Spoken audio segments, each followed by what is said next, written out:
Assalamualaikum warahmatullahi wabarakatuh. Saudara-saudara sekalian yang dimuliakan oleh Allah, singkat saja saya akan menjelaskan secara rinci. Sedikit rinci, tetapi insya Allah padat. Yang penting kalian benar-benar pasang hati, pasang telinga, dan dengarkan sedikit penjelasan saya tentang apa itu Maulid Nabi Muhammad SAW.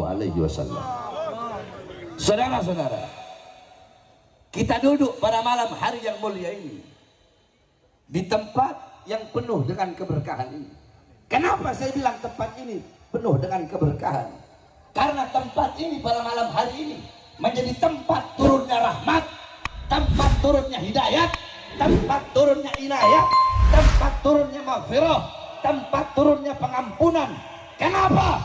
Karena duduknya kita di majelis ini adalah majelis ilmu, ini majelis warisan Nabi Muhammad SAW. Saudara-saudara, Sayyidina Umar bin Khattab radhiyallahu an, apa kata beliau? Innallaha lam yahluk fi wajhil ardi turaban afdal min majlisil ilm. Sesungguhnya Allah tidak pernah menciptakan di muka bumi sejengkal tanah yang lebih mulia selain daripada tanah yang digunakan untuk mencari ilmunya Allah. Saudara-saudara, karpet yang kalian duduki, terpal yang kalian duduki, bahkan tanah yang kalian duduki, demi Allah lebih mulia daripada kursi yang diduduki oleh para penguasa-penguasa dan para presiden serta para raja. Loh, kok bisa ya? Karena karpet yang kalian duduki kalian pakai untuk mencari ilmu, untuk menghadiri maulid Nabi, memuliakan Nabi, mengagungkan Nabi. Dalilnya apa? Saya kasih contoh begini. Ada satu syair bunyinya begini: alam taro jildal haqira mugabbalan bisagafi lamma ansoro jildal mushafi. Tidak pernahkah kalian melihat kulit-kulit yang tidak bernilai, kulit yang tidak berharga, itu kulit dicium di mulut-mulut ketika kulit itu menjadi sampul daripada ayat suci Al-Quran. Saya kasih contoh. Saya potong kambing ya. Saya potong kambing. Saya ambil kulitnya, saya jemur, ini kulit kambingnya. Saya bagi dua kulitnya. Sama nggak kulitnya? Jawab, sama nggak? Dari kambing yang sama nggak? Sama.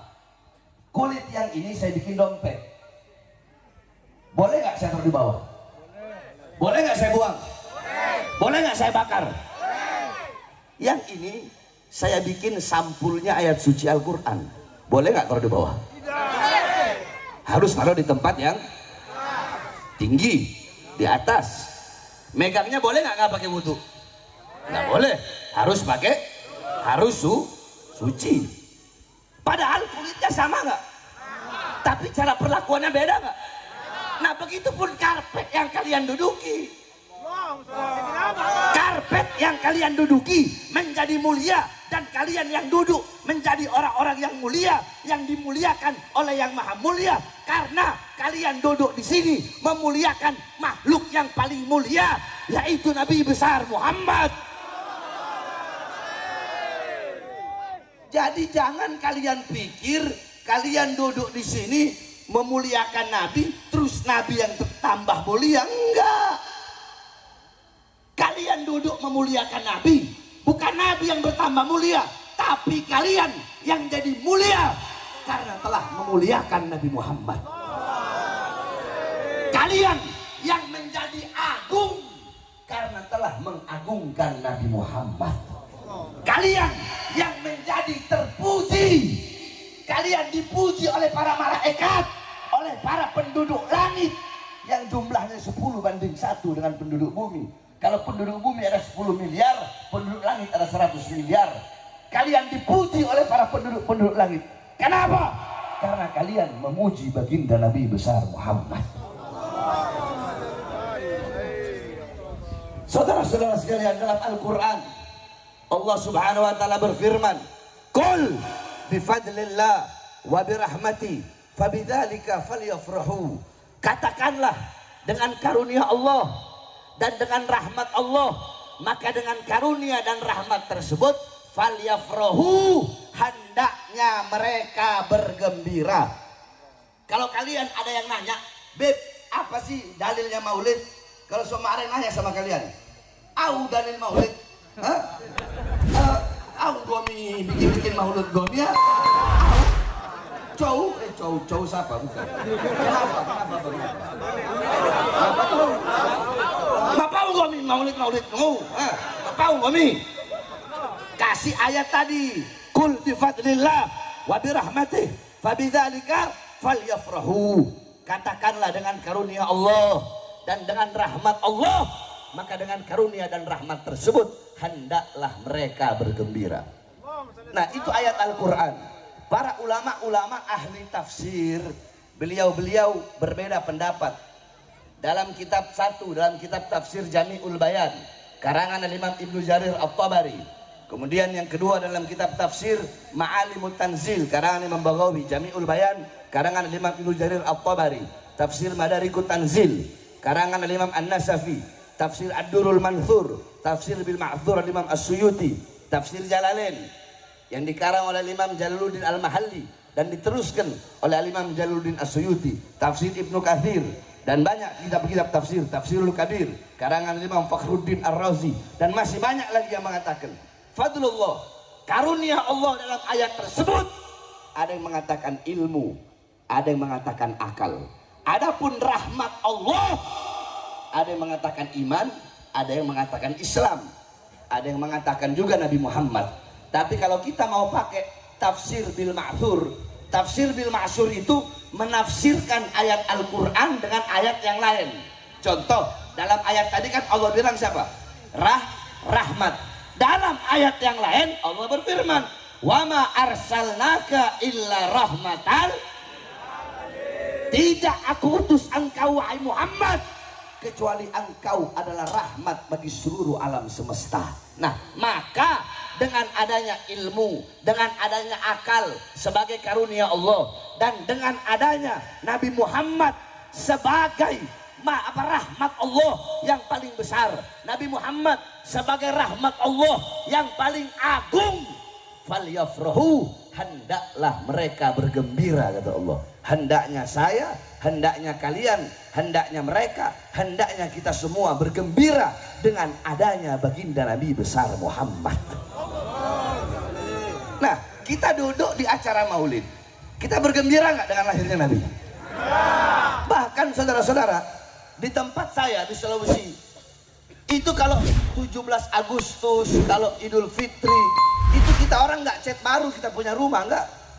Tapi kalau sudah masuk bulan maulid, setiap rumah itu kita cat baru, kita hias, kita punya ganggang di kampung-kampung.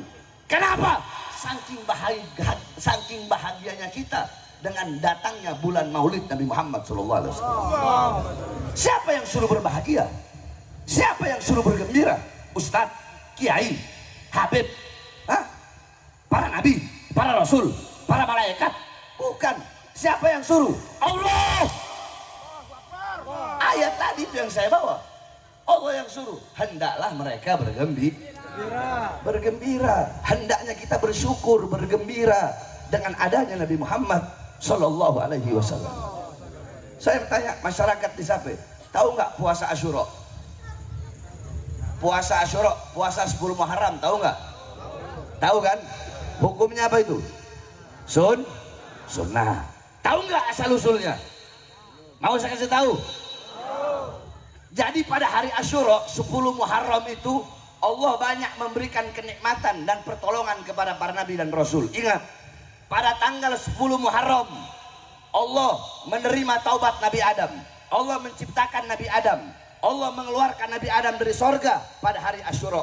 Allah menyelamatkan Nabi Musa pada hari Asyura 10 Muharram. Allah menenggelamkan Fir'aun pada tanggal 10 Muharram. Allah selamatkan Nabi Ibrahim dari api Namrud pada tanggal 10 Muharram. Allah memberikan kesembuhan kepada penyakit Nabi Allah Ayub pada tanggal 10 Muharram. Allah mengeluarkan Nabi Allah Yusuf dari penjara pada tanggal 10 Muharram. Allah menyembuhkan mata Nabi Allah Yakub dari buta pada tanggal 10 Muharram. Allah mengeluarkan Nabi Yunus dari perut ikan paus, yang dimana ikan itu bernama ikan Nun, pada tanggal 10 Muharram. Hujan pertama kali turun dari langit ke bumi itu pada tanggal 10 Muharram. Nah, dulu di Madinah Rasulullah pernah bertanya kepada orang-orang Yahudi Madinah tentang puasa mereka pada tanggal 10 Muharram. Rasulullah nanya, "Hei Yahudi Madinah, kenapa kalian berpuasa pada tanggal 10 Muharram?" Apa kata orang-orang Yahudi Madinah? "Kami berpuasa pada tanggal 10 Muharram karena kami bahagia. Karena kami bahagia, karena kami bersyukur atas selamatnya Musa dari kejaran Fir'aun." Apa jawab Nabi Muhammad? "Nahnu ahaqqu bi Musa minkum." Kami lebih berhak berbahagia, lebih berhak bersyukur atas selamatnya Musa daripada kalian, wahai orang-orang Yahudi. Nabi Muhammad pun memerintahkan para sahabat untuk berpuasa pada tanggal 10 Muharram sehingga menjadi ibadah sunnah. Jadi puasa 10 Muharram itu menjadi ibadah sunnah. Untuk apa? Untuk bergembira dan bersyukur kepada Allah atas selamatnya nabimu dari kejaran Fir'aun. Nah, coba kita pikir pakai akal, saudara-saudara. Jikalau berbahagia, bersyukur atas selamatnya Nabi Musa dari kejaran Fir'aun menjadi ibadah sunnah, maka bagaimana kita bersyukur dan kepada Allah atas selamatnya seluruh alam semesta berkat adanya Nabi Muhammad SAW. Paham? Kalau bersyukur dengan selamatnya Nabi Musa saja jadi ibadah sunnah, terus bagaimana bersyukur kepada Allah dengan terselamatkan seluruh alam semesta ini berkat adanya Nabi Muhammad? Bukankah Allah berkata, laulaka ma khalaqtul aflak? Wahai Muhammad, kalau bukan karena engkau, tidak akan pernah aku ciptakan alam semesta ini. Bukankah Allah dalam qasidah Burdah Al-Imam Busiri mengatakan, fa kaifa tad'u ila dunya daruratu man laulahu lam tukhrajid dunya minal adami. Bagaimana mungkin Nabi Muhammad akan tertarik kepada keindahan dunia, kemewahan dunia, kejayaan dunia, sedangkan kalau bukan karena Nabi Muhammad, dunia tidak akan pernah dikeluarkan dari ketiadaannya. Dunia nggak akan pernah ada kalau bukan karena Nabi Muhammad. Bahkan para nabi, para rasul, beliau-beliau terselamatkan berkat Nabi Muhammad SAW. Nabi Adam, satu contoh, saya akan memberikan kepada kalian apa-apa yang jarang kalian tahu, saudara-saudara. Nabi Adam alaihissalam, Nabi Adam itu ketika berbuat salah makan buah khuldi, Allah turunkan di India. Di mana? Di India, di bawah kaki gunung Himalaya. Siti Hawa Allah turunkan di Jeddah. Iblis Allah turunkan di Basrah. Ini ada dalam kitab Daqaiqul Akhbar. Buka kitabnya kalau tidak percaya. Kalau masyarakat sampai mau nanya apa kitabnya, buka kitab Daqaiqul Akhbar. Ada di situ dijelaskan. Nah, selama ratusan tahun Allah belum terima taubat Nabi Adam. Padahal para nabi itu maksum, terampuni dari dosa. Tapi tetap para nabi itu rasa takutnya luar biasa. Makanya tetap bertobat. Walaupun andaikan nak bertobat juga, bahkan telah diampuni dosa-dosanya. Nah, ketika di kota Mekah, dalam pertaubatannya, apa kata Nabi Adam? Ya Rabb, bihaqqi Muhammad. Ya Allah, demi hak Muhammad, demi keagungan Muhammad, demi kemuliaan Muhammad, terima taubatku ya Allah. Allah berkata, ya Adam, kaifa arafta Muhammad walam ahlaktu walam ahlaktuhu. Wahai Adam, dari mana kau mengenal wujud Muhammad sedangkan aku belum menciptakan wujudnya Muhammad? Apa jawab Nabi Adam? Ya Rabb, lama khalaqtani rafa'tu ra'si wa ra'aitu ala gawaimil arsh maktub la ilaha illallah Muhammadar Rasulullah. Wahai Allah, wahai Tuhanku, kata Nabi Adam, ketika engkau menciptakanku, ketika ruh sampai di kedua mataku, aku melihat, aku mengangkat kepalaku ke atas, aku melihat di langit-langit arsy, di tiang-tiang arsy, di dinding-dinding sorga, di tiang-tiang sorga tertulis kalimat La ilaha illallah Muhammadur Rasulullah. Tidak mungkin, nggak mungkin engkau akan menyandingkan, meletakkan nama makhluk di samping namamu, kecuali pasti makhluk itu adalah makhluk yang paling mulia di sisimu. Makanya aku bawa nama Muhammad dalam pertaubatanku kepadamu dengan harapan agar engkau menerima taubatku. Apa kata Allah? Wahai Adam, jikalau engkau bertobat dengan membawa kemuliaan Muhammad, ketahuilah telah aku ampuni dosa-dosamu, wahai Adam. Nabi Adam dijelaskan dalam kitab Nasail Ibad, Nabi Adam iri kepada kita sebagai umat Nabi Muhammad. Mungkin kalau kalian iri kepada tetangga-tetangga kalian yang punya ini, yang punya itu, yang punya ini, yang punya itu. Kalau ini enggak, Nabi Adam, bapaknya para nabi, bapaknya para rasul, iri kepada kita sebagai umat Nabi Muhammad. Apa yang beliau irikan? 4 hal. Apa kata Nabi Adam? Aku iri kepada umat Muhammad karena Allah memberikan kepada mereka 4 kemuliaan yang tidak Allah berikan kepada aku. Apa itu? Ingat, yang pertama kata Nabi Adam, Allah terima taubatku hanya berada di kota Mekah saja. Di kota-kota yang lain Allah tidak terima taubatku. Tapi umat Muhammad, mereka kalau mau taubat nggak harus pergi ke Mekah. Dimanapun mereka bertaubat, kapanpun mereka mau bertaubat, Allah terima taubat mereka. Yang kedua, aku berbuat salah dalam keadaan berpakaian. Tiba-tiba aku makan buah terlarang itu, Allah lepaskan pakaianku sehingga aku dalam keadaan telanjang.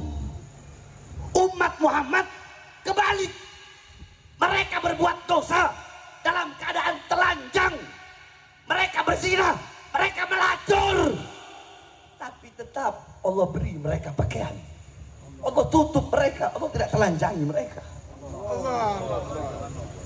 Yang ketiga kata Nabi Adam, aku berbuat satu kesalahan, Allah pisahkan aku dengan istriku Hawa selama ratusan tahun.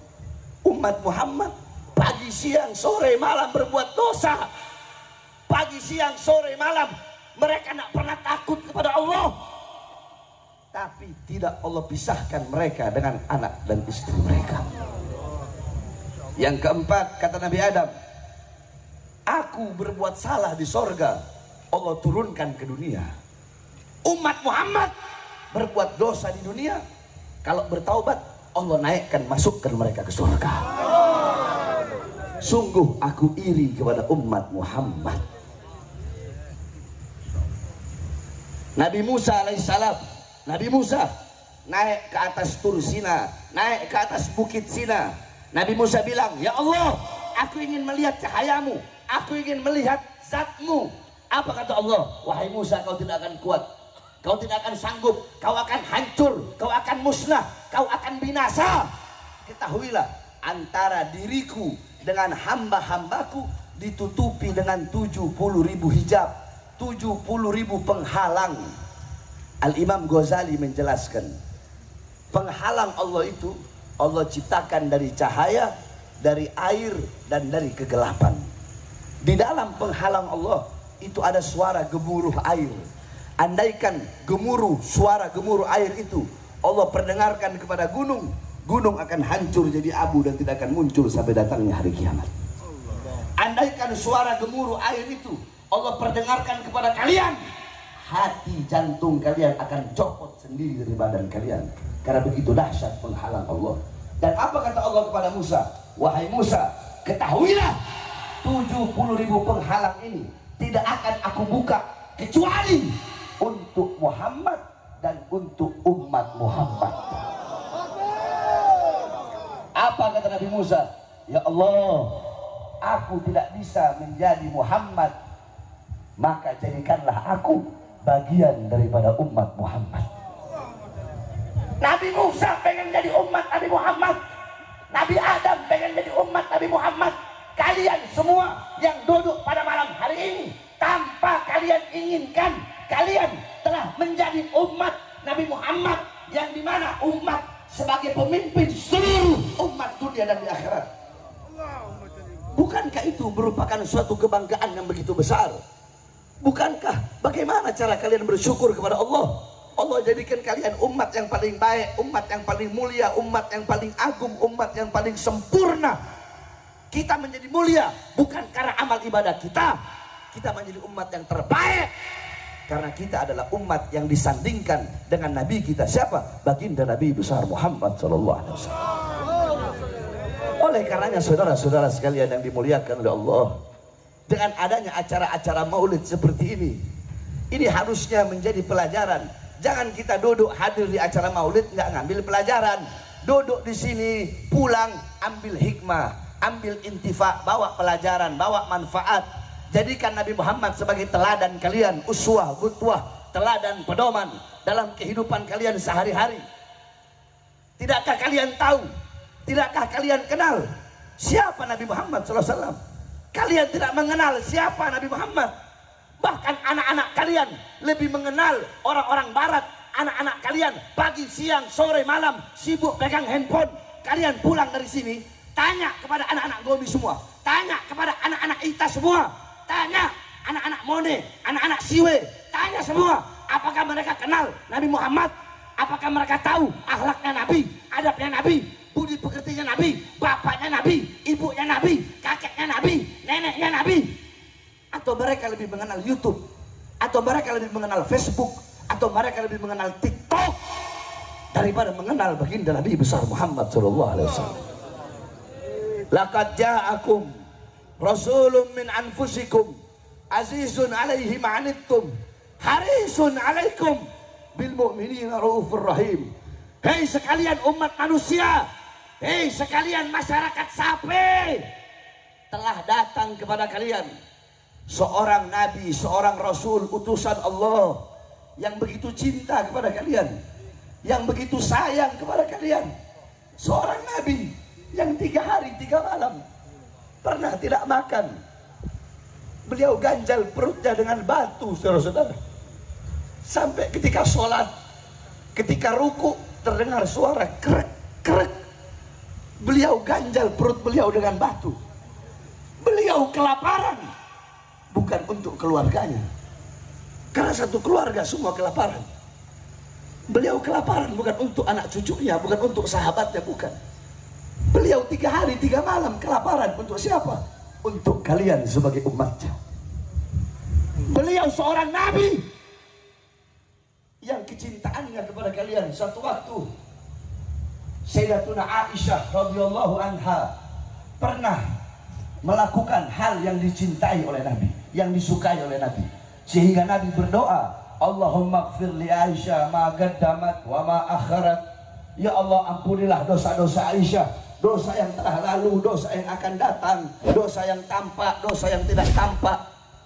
Mendengar itu Siti Aisyah loncat-loncat kecil, kayak lari-lari kecil. Kenapa? Saking senang dan bahagia didoakan oleh Nabi Muhammad. Apa kata Nabi? Wahai Aisyah, apakah kau senang dengan doaku itu? Iya ya Rasulullah. Siapa yang gak senang didoakan oleh engkau? Apa kata Rasulullah? Kalau engkau senang dengan doaku itu, ketahuilah doa seperti itulah yang setiap saat aku mintakan kepada Allah untuk umatku.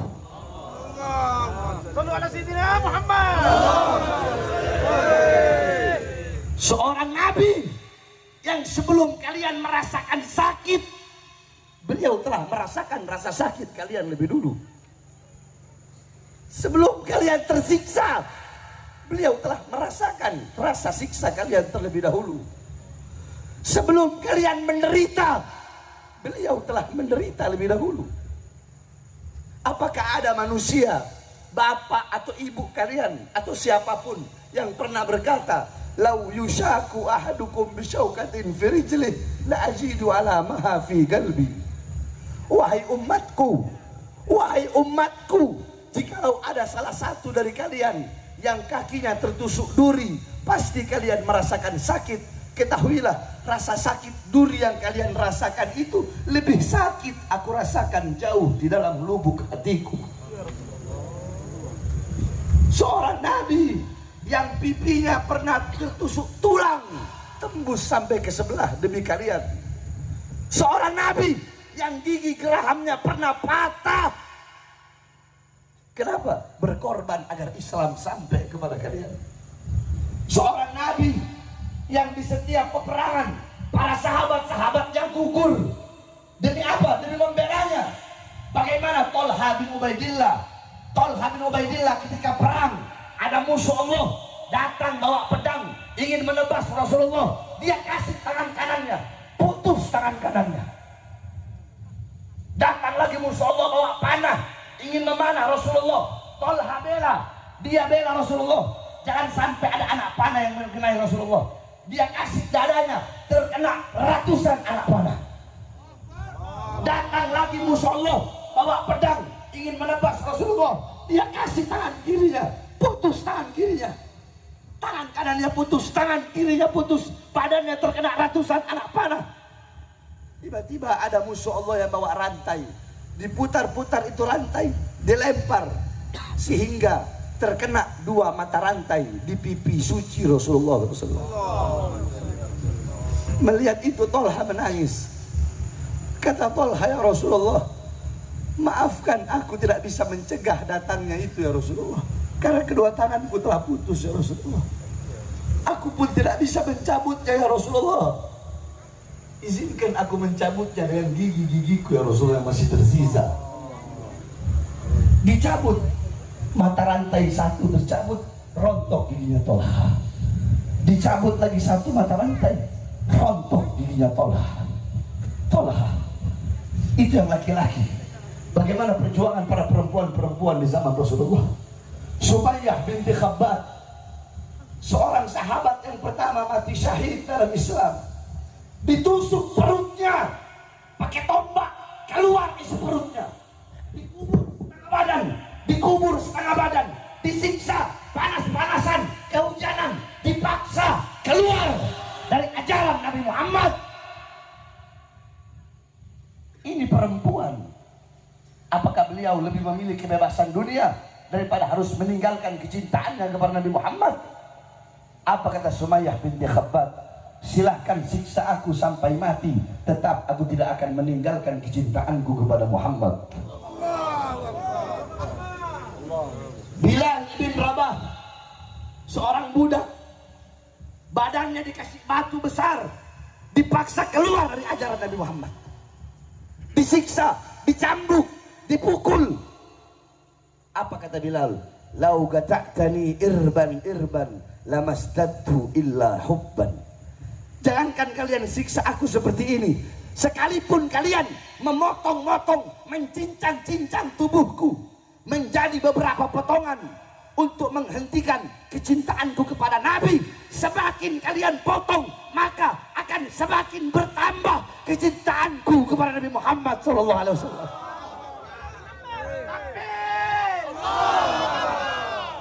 Para sahabat dan Rasulullah berjuang untuk siapa? Untuk kalian yang duduk pada malam hari ini, untuk umat Islam yang di luar sana, untuk umat Islam yang mabok-mabokan, untuk umat Islam yang berzina, untuk umat Islam yang melacur di luar sana. Mereka semua umat Rasulullah.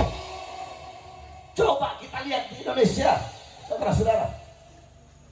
Kau lihat malam tahun baru, kau lihat malam Valentine, kau lihat hari-hari biasa malam minggu, yang paling banyak berbuat dosa, yang paling banyak berbuat maksiat, yang melacur, yang berzina, yang narkoba, yang mabok, paling banyak bukan orang Kristen, bukan orang Katolik, bukan orang Buddha, bukan orang Hindu, tetapi abnaul muslimin, putra-putri Islam, putra-putri kita yang paling banyak berbuat dosa. Kenapa? Karena kita sebagai orang tua tidak pernah mendidik anak-anak kita dengan pendidikan baginda Nabi besar Muhammad.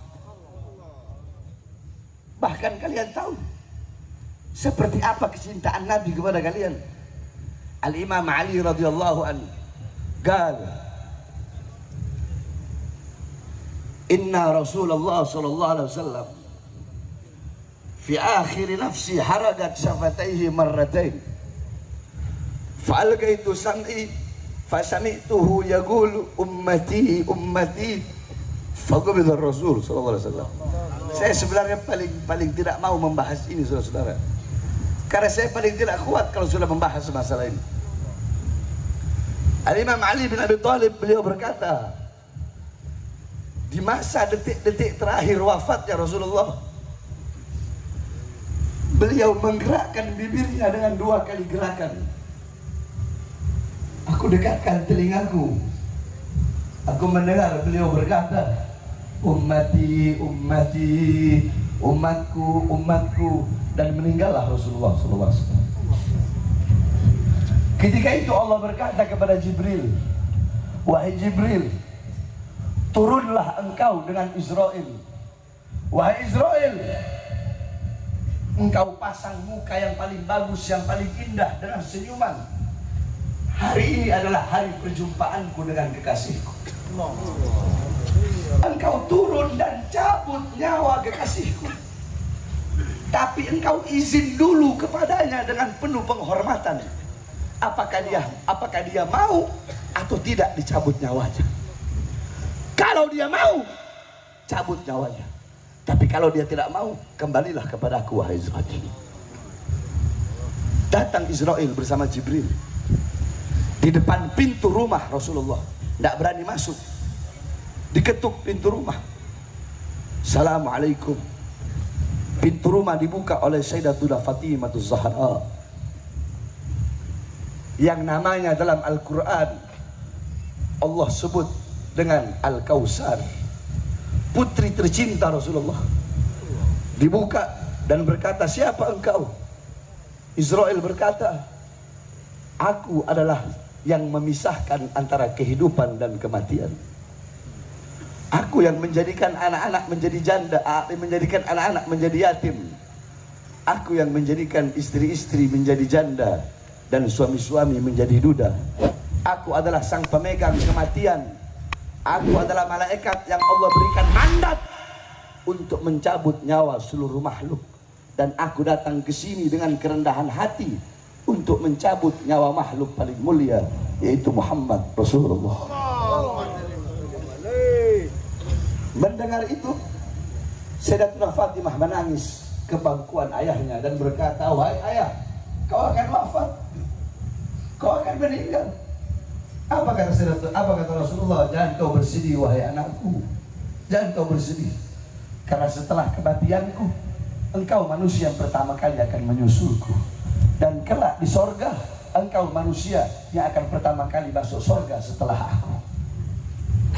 Masuklah Israel dan Jibril berhadapan dengan Rasulullah.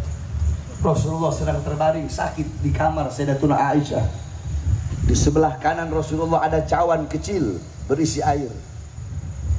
Rasulullah berkata, ya Khalili Jibril, wahai kekasihku Jibril, aku belum mau meninggalkan dunia ini kalau Allah belum memberikan jaminan kepada seluruh umatku. Pergi Jibril menghadap Allah. Jibril berkata, ya Allah, kekasihmu meminta jaminan untuk umatnya. Qala Allah, basyirhu ya Jibril, innahu awwalu nasin kharijum minal ardi idha bu'isu wa sayyiduhum idha jami'u. Itu jaminan dariku. Wa innal jannah muharramatun 'alal umam qabla an tadkhuluha ummatuh. Sampaikan kepadanya, wahai Jibril, bahwasanya jaminan dariku untuk umatnya, sorga aku haramkan untuk dimasuki oleh siapapun sebelum sorga dimasuki oleh umatnya. Itu jaminan. Di saat detik-detik terakhir kematiannya masih memikirkan nasib kita sebagai umat, saudara-saudara. Maka Rasulullah berkata, "Ala anqurata ini. Sekarang aku sudah bahagia, sudah puas. Cabutlah nyawaku, wahai Israel." Dicabut nyawa Rasulullah. Rasulullah melirih. Dicabut lagi nyawa Rasulullah. Rasulullah melirih. Ya Khalil Israel, wahai kekasihku Israel, apakah seperti ini rasa sakit dicabut nyawa? Israel berkata, ya Rasulullah, seperti inilah rasa sakit dicabut nyawa. Kemudian Rasulullah berkata, apakah rasa sakit seperti ini juga yang nanti akan dialami oleh umatku, yang akan dirasakan oleh umatku? Israel berkata, bahkan bisa lebih-lebih dari ini ya Rasulullah. Mendengar itu Rasulullah menangis. Mendengar umatnya akan merasakan sakit, Rasulullah menangis. Itu tangisan terakhir Rasulullah. Beliau mengangkat tangan dan berdoa kepada Allah. Doa yang menutupi wafatnya Nabi Muhammad. Doa yang menutupi kepergian Nabi Muhammad. Apa doa beliau sebelum beliau wafat?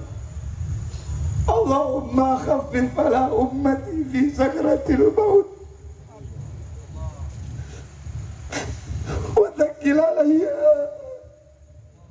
Ya Allah, ringankanlah sakratul maut umatku dan berikan seluruh rasa sakit mereka kepadaku. Aku pemimpin mereka, aku nabi mereka. Umatku tidak akan kuat, mereka tidak akan kuat merasakan sakit. Biar aku menanggung seluruh rasa sakit, beban dan penderitaan sakratul maut umatku ya Allah.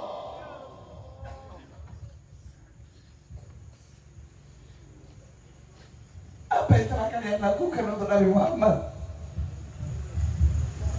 Nabi Muhammad berjuang, mengorbankan nyawa, jiwa, berdakwah pagi, siang, sore, malam. Kita pendakwa sekarang enak.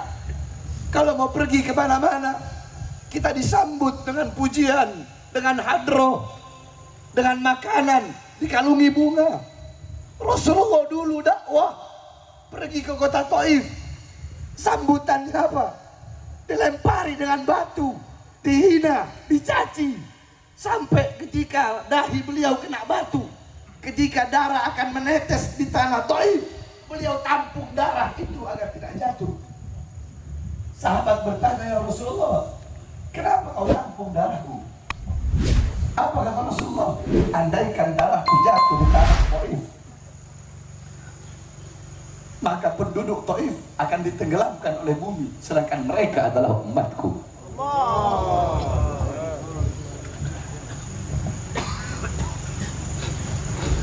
Berpikirlah saudara-saudara, apa yang telah kita lakukan untuk Rasulullah, apa yang telah kita perjuangkan untuk Rasulullah.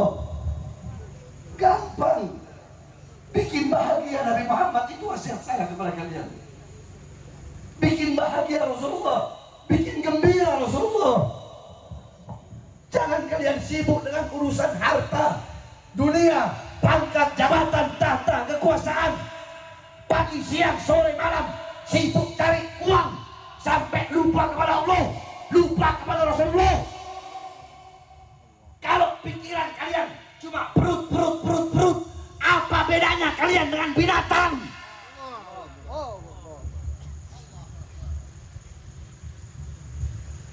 Tuba liman kana targud dunya qabla an tarattah wa bana qabrahu qabla an yadkhulah warda rabbah qabla an yalqah. Ini wasiat terakhir saya sebelum saya tutup. Sungguh beruntung, sungguh berbahagia orang-orang yang meninggalkan dunia sebelum dunia yang meninggalkannya. Apa maksudnya meninggalkan dunia? Bukan berarti nggak kerja, bukan. Silahkan kau kerja, nelayan, bertani, berdagang, silahkan. Yang berkuasa, duduk di kursi-kursi kekuasaan kalian, layani masyarakat, silahkan. Tapi jangan sampai pekerjaan, uang, harta, wanita, tahta, jabatan menjadi sebab kalian jauh dari Allah dan jauh dari Rasulullah SAW. Kita ini orang zaman sekarang, ya, di masjid-masjid terdengar hayya 'alas shalah, hayya 'alas shalah. Hei, ayo sholat. Hei, kalian, ayo kembali kepadaku. Panggilan Allah terdengar di masjid-masjid, di surau-surau. Tetapi yang berdagang tetap dengan dagangannya. Yang di toko tetap dengan tokonya.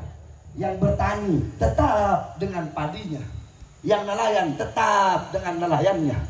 Yang berkuasa tetap duduk di atas kursinya. Kalian mengabaikan panggilan Allah. Kalian biarkan panggilan Allah. Dan kalian lebih memilih panggilan perut. Ingat kata-kata saya.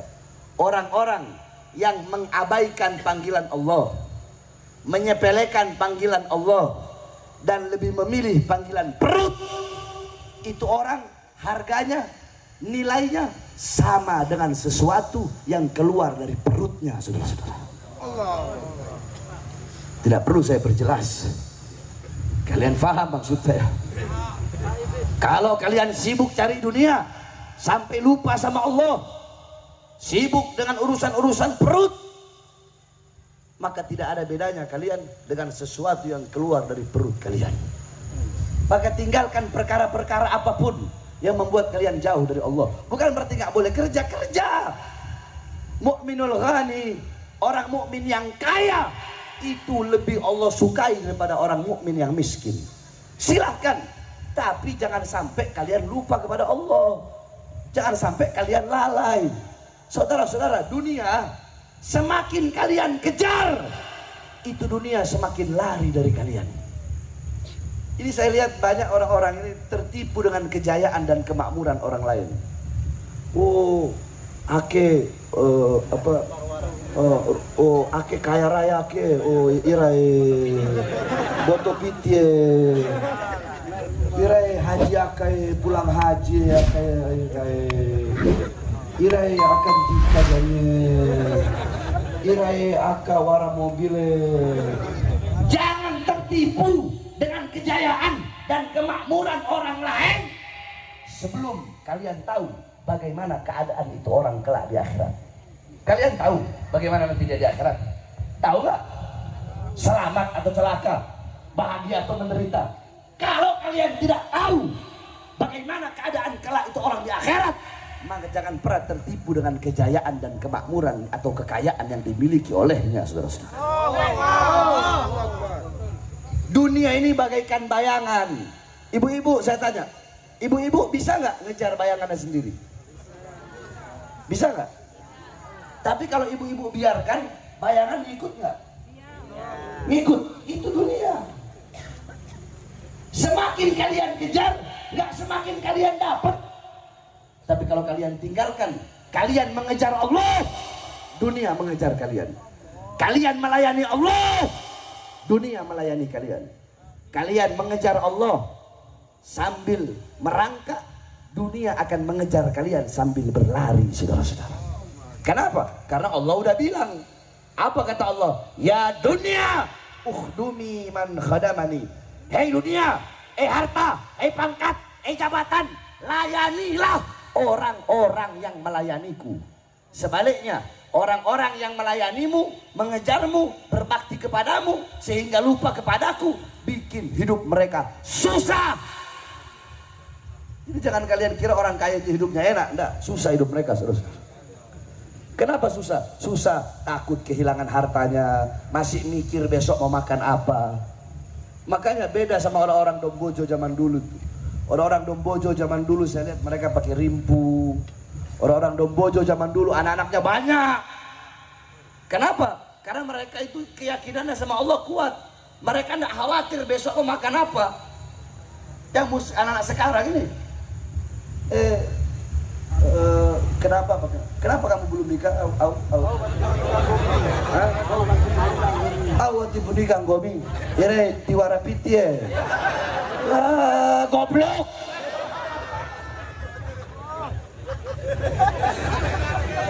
Ire, kenapa anak gomi cuma 2? Ire banyak anak susah nanti susah. Ire bodoh gomi ire. Lihat orang zaman dulu banyak nggak anaknya? Banyak nggak?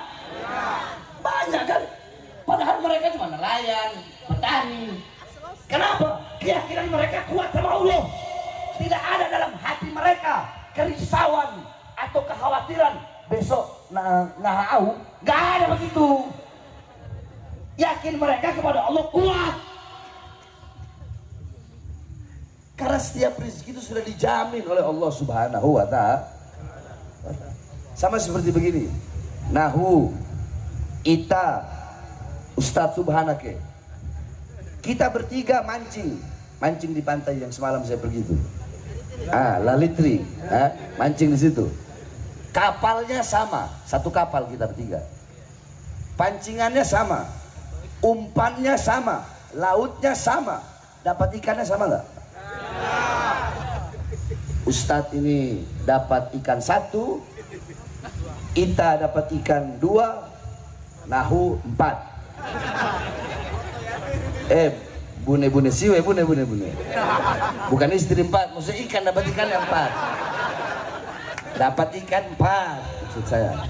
Padahal semuanya tapi rizkinya beda ya itu rizki sudah. Paham?